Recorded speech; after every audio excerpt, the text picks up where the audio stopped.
this is a very delicate subject, but it's one I think it's very critical.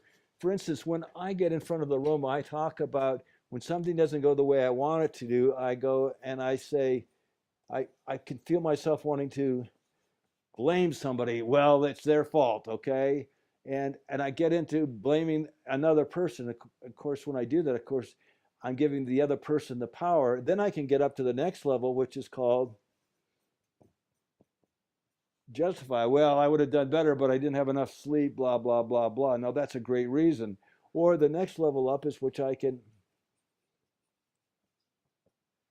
beat myself up. And those three levels, of course, do not optimize my learning. And when you go above that level and start to look at no matter what's going on, that I am personally responsible for what's going on. Now, look, you're not necessarily responsible, but if I can look at it from above there, that what does that do? That gives me the ability to learn the most from the situation. So I want to learn the most. I mean, we're born naked, helpless, and ignorant, and what as we go through life, we learn, we learn, we learn.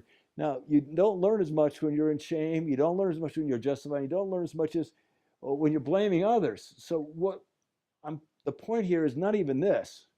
What I'm saying here is what we're dealing with is people have been using PowerPoints. Now, if I showed this to you as a PowerPoint, you're going to see it in one way.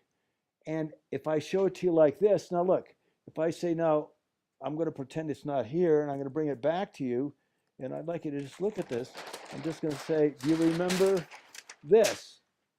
Now, how long does it take to review that? A second. But it's what? It's an experience that you had. This is an experience that you had. When you get to a PowerPoint is not an experience you had. It's something that somebody presents to you, and they're not as effective as flip charts. Now, so when I'm in front of the room, and I notice I'll use multiple colors, but I'm always doing what I call icon-based teaching, which means that I'm creating icons for people to be able to review, and it just takes a second to review.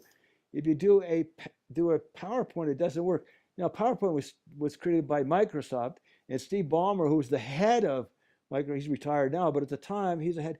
He banned PowerPoints, and his company actually created PowerPoints. And he said, I don't want any. Now, of course, some of the people still use PowerPoints, but in his world, PowerPoints do not work like icons. And he asked people now not to use PowerPoints. Come up with flip charts, and let's go so you get people's experience. You have an experience drawn into this. This is what you want, not a PowerPoint. They go through and they look at what happened in the space shuttle, and they showed all these PowerPoints.